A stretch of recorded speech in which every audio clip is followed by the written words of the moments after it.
40 Qudsiy hadis. Imom G'azzoliy. Tiling bilan diling bir bo'lsin. Ey odam farzandi, tavbasi nuqsonli, orzusi uzun kishilar jumlasidan bo'lma. Oxiratni amalsiz umid qiladiganlardan bo'lma.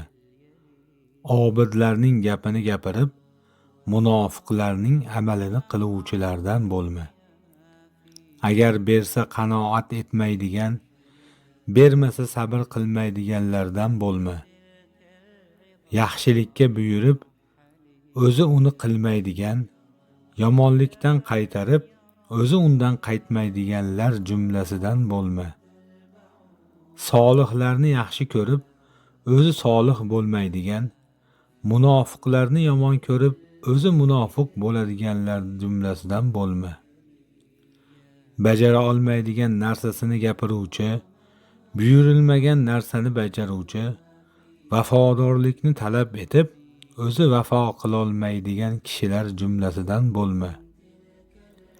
Ey odam farzandi, biror kun yo'qki, yer senga o'zining tilida, ey bani odam, ustimda yurasan, keyin qo'ynimda g'amga ko'milasan, ustimda nafsing tusaganini yeysan, qo'ynimda qurtlarga yem bo'lasan, demasa.